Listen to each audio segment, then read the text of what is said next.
नमस्कार दोस्तों, आज हम लोग पढ़ने वाले हैं idea of Bharat BA first semester history की ये पुस्तक है।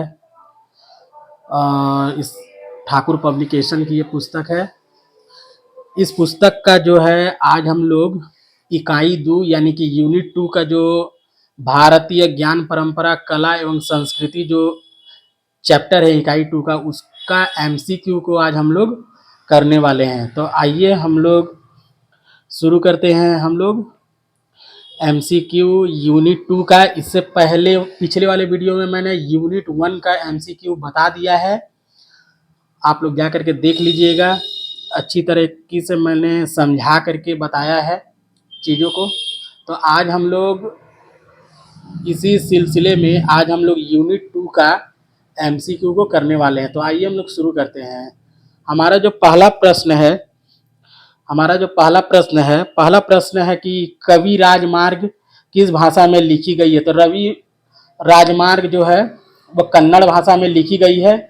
ठीक है, ऑप्शन डी हमारा सही हो जाए, कन्नड़ भाषा में। तो और देखिए कवि राजमार्ग जो है राजपूत जो शासक है अमोघ वर्ष प्रथम, उसके द्वारा ये जो है कवि राजमार्ग लिखी गई है। ये काव्य शास्त्र है और ये व्याकरण की पुस्तक है। ठीक है, तो इसको राजपूत शासक जो है अमोघ वर्ष, उसके द्वारा जो है अमोघ वर्ष प्रथम के द्वारा इसको जो है कवि राजमार्ग लिखा गया है। ये काव्य शास्त्र है, व्याकरण की पुस्तक है। ठीक है, अलंकार शास्त्र है। ये सारी एक तरह से देखा जाए तो काव्य शास्त्र है और व्याकरण की पुस्तक है। ठीक है, और ये कन्नड़ भाषा में लिखा गया है। कौन लिखता है इसको? तो राजपूत शासक अमोघ वर्ष प्रथम के द्वारा लिखा गया है। ठीक है, तो उसके बाद देखिए युद्ध में विजय से संबंधित था। युद्ध में विजय, तो देखिए युद्ध में विजय से संबंधित ये सब तो जकात हो गया, जजिया कर है, खिराज, ये सारे टैक्स है। ये सारे क्या हैं? ये कर है। लेकिन जो युद्ध में विजय से संबंधित है उसको हम लोग खम्स बोलते हैं। ठीक है, ऑप्शन डी हमारा सही हो जाए। लेकिन देखिए युद्ध के द्वारा लूटा गया धन, जो कोई भी लूट करके जो धन को लाया जाता था तो राज्य के द्वारा उस धन पर कुछ कर लगाए जाते थे, उसे ही हम लोग खम्स के नाम से जानते हैं। तो ठीक है, युद्ध में विजय से संबंधित जो कर है, मतलब जो धन जो लूट करके लाया जाता था उस पर राज्य के द्वारा एक कर या टैक्स लगाया जाता था, उसको हम लोग खम्स के नाम से जानते हैं। ठीक है, यहाँ तक क्लियर है। उसके बाद देखिए वैदिक कालीन शिक्षा का प्रमुख केंद्र है। तो वैदिक कालीन जो शिक्षा का प्रमुख केंद्र वो है तक्षशिला। और तक्षशिला अभी जो है वर्तमान में जो है तक्षशिला जो है पाकिस्तान में चला गया है। ठीक है, उसके बाद देखिए विक्रमशिला हो गया, ये सब बिहार का है। वल्लभी गुजरात, नदिया पश्चिम बंगाल। ठीक है, ये सब भी है। तो खैर जो ये इंपॉर्टेंट में आएगा जो तक्षशिला जो सबसे वैदिक कालीन शिक्षा का प्रमुख केंद्र रहा है। ठीक है, ये जो है तक्षशिला है। शिक्षा के केंद्र में तक्षशिला, विक्रमशिला और एक है नालंदा विश्वविद्यालय। ठीक है, ये सब जो है ज़्यादा महत्वपूर्ण रखता है। ये तक्षशिला अभी वर्तमान में पाकिस्तान राज्य में चला गया, पाकिस्तान के रावलपिंडी वाले क्षेत्र में। ठीक है, उसके बाद देखिए महाभारत की रचना किस भाषा में हुई है। तो महाभारत की रचना जो है, महाभारत लिखा गया है संस्कृत में। ठीक है, रामायण महाभारत सब संस्कृत में लिखा गया है। और पाली जो है ये बौद्ध धर्म से संबंधित है। प्राकृत भाषा जैन धर्म से संबंधित है। ठीक है, हिंदी तो है हमारा देवनागरी, आप तो जानते ही हैं। उसके बाद देखिए नालंदा महाविहार की स्थापना किसके द्वारा हुआ है। तो कुमारगुप्त प्रथम के द्वारा, बिहार में है नालंदा। ठीक है, उसके बाद देखिए चंद्रगुप्त मौर्य के समय कौन सा कला अपने चरम उत्कर्ष में था या सबसे ऊपर था। ठीक है, तो चंद्रगुप्त मौर्य के समय कौन सा कला चरम उत्कर्ष में था। तो कौन सा था? तो प्रस्तर कला, यानी कि पत्थर पे जो है पेंटिंग बनाना। प्रस्तर का मतलब होता है पत्थर। ठीक है, तो यही जो है चंद्रगुप्त के समय चरम उत्कर्ष में था, प्रस्तर कला। ठीक है, प्रस्तर मतलब होता है पत्थर, और पत्थर पे तरह तरह के कला यानी कि पेंटिंग बनाए जाते थे, ठीक है, चित्र बनाए जाते थे। तो प्रस्तर कला यानी कि पत्थर पर चित्रकारी, ठीक है, तो ऑप्शन सी हमारा सही हो जाएगा। उसके बाद देखिए अदोनपुरी विश्वविद्यालय की स्थापना किसके द्वारा किया गया है? तो गोपाल पाल वंश संस्थापक गोपाल के द्वारा, गोपाल प्रथम के द्वारा किया गया है, ठीक है। उसके बाद देखिए सांची किसकी कला और शिल्प कला को प्रदर्शित करती है? तो सांची का स्तूप या सांची ये बौद्ध धर्म से संबंधित है, ठीक है।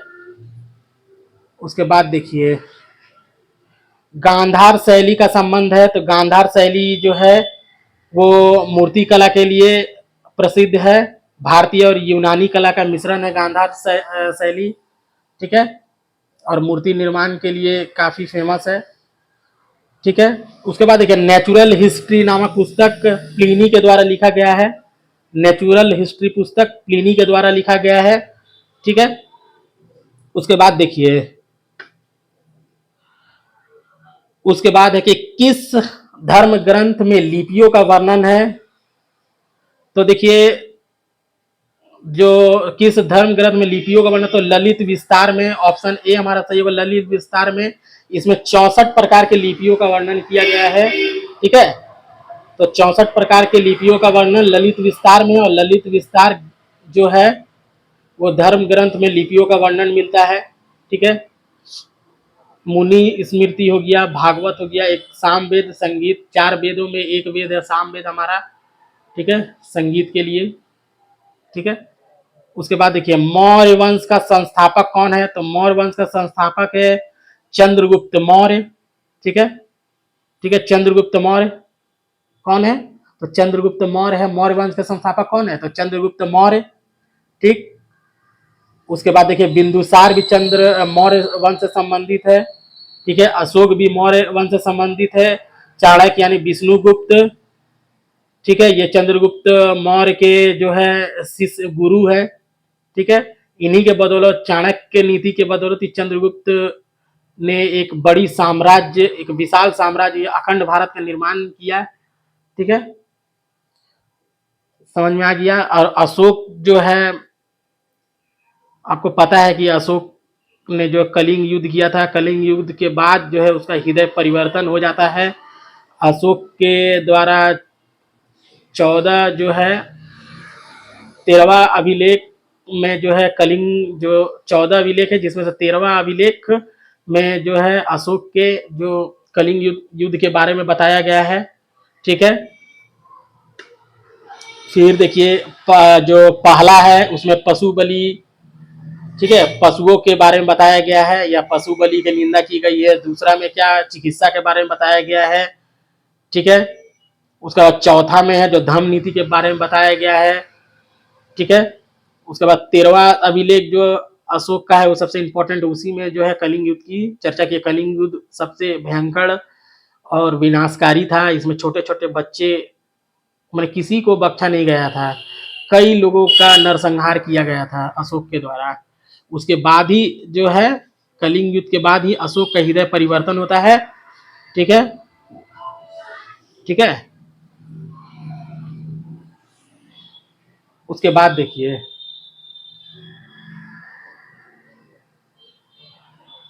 उसके बाद एक सांस्कृतिक केंद्र के रूप में कांची संबंधित थी। तो देखिए कांची किससे संबंधित है? तो पल्लव से, ठीक है, ठीक है। कांचीपुरम जो है पल्लवों की राजधानी भी रही है, ठीक है। कांचीपुरम जो है कांची है ये पल्लव से संबंधित, और कांचीपुरम जो पल्लवों की राजधानी भी रह चुकी है, ठीक है। सब दक्षिण वाले हैं। देखिए चोल, चोल साम्राज्य, चेर, पांडव, पांड्य साम्राज्य, पाल वंश, इसके संस्थापक रहे हैं गोपाल, ठीक है।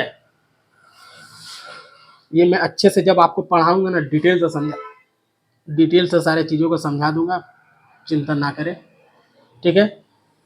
तमिल रामायण की रचना किसने की? तो कम्मन ने की, ठीक है, कम्मन ने की है तमिल रामायण की रचना, ठीक है। उसके बाद देखिए सत्यमेव जयते किस उपनिषद से लिया गया है, तो उस उपनिषद का नाम है मुंडक उपनिषद, ठीक है। मुंडक उपनिषद से लिया गया है सत्यमेव जयते, ठीक है। और भारतीय राष्ट्र प्रतीक के रूप में जो सत्यमेव जयते इसको जो है वर्णित किया गया है, ठीक है। तो भारत का राष्ट्रीय प्रतीक है, उसमें जो है इसको सत्यमेव जयते को वर्णित किया गया है या अंकित किया गया है, ठीक है। उसके बाद देखिए महाभारत के किस पर्व में वर्ण व्यवस्था का उल्लेख मिलता है, तो देखिए वर्ण व्यवस्था का उल्लेख जो मिलता है वो है आपका अनुशासन पर्व में, ठीक है, वर्ण व्यवस्था। उसके बाद देखिए उसके बाद मिलता है आपका एक है भीष्म पर्व, ठीक है। उसके बाद है शांति पर्व, ठीक है, ये सब भी है। भीष्म पर्व हो गया, शांति पर्व हो गया। तो महाभारत के किस पर्व में वर्ण व्यवस्था का उल्लेख है, तो अनुशासन पर्व में, ठीक है। उसके बाद देखिए भीष्म पर्व में जो है धर्म हो गया, अर्थ हो गया, काम हो गया, मोक्ष हो गया, इस सब का बारे में चर्चा, यानी कि पुरुषार्थ के बारे में जो चर्चा है वो किसमें किया गया है, भीष्म पर्व में। तो भीष्म पर्व में क्या क्या है, तो धर्म अर्थ काम मोक्ष की चर्चा भीम पर्व में किया गया है। और शांति पर्व में जो है राजनीति के बारे में चर्चा की गई है, ठीक है। ये सारे जो है अनुशासन पर्व, शांति पर्व, ठीक है, या भीष्म पर्व, ये सब महाभारत में ही, ये महाभारत के पर्व हैं, ठीक है। या खंड पर्व को ही खंड कहा जाता है, ये सारे खंड है, ठीक है। जिसमें एक खंड में अनुशासन खंड में वर्ण व्यवस्था के बारे में बताया गया है, भीष्म पर्व में जो है धर्म अर्थ काम मोक्ष के बारे में बताया गया है, और शांति पर्व में जो राजनीति के बारे में बताया गया है या चर्चा की गई है या उल्लेख किया गया है, ठीक है। तो देखिए दोस्तों मैंने जो है यूनिट 2 का जो है एमसीक्यू को कंप्लीट कर दिया है और कोशिश किया है कि कुछ चीज़ों को जो है डिटेल से पढ़ाने का, ठीक है। केवल ये एमसीक्यू ही नहीं है, ये छोटा मोटा जो है चैप्टर का एक कह लीजिए कि समरी टाइप का ही है, एमसीक्यू के माध्यम से मैंने बता दिया आपको।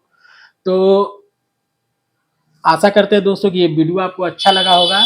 अगर वीडियो सच में अच्छा लगा हो तो प्लीज़ लाइक कीजिएगा, अपने दोस्तों को शेयर कीजिएगा, सब्सक्राइब कर लीजिए चैनल को, ताकि आपको आने वाले जो इतिहास संबंधी आपका इतिहास कोई भी हो, हिस्ट्री ऑनर्स हो, मेजर पेपर हो, माइनर पेपर हो, या कोई भी पेपर हो या ऑप्शनल पेपर हो, कोई भी पेपर हो, अगर आप बीए फर्स्ट सेमेस्टर के छात्र हैं तो आपको यह वीडियो काफ़ी मदद देगा, ठीक है। आप चैनल को सब्सक्राइब कर लीजिए।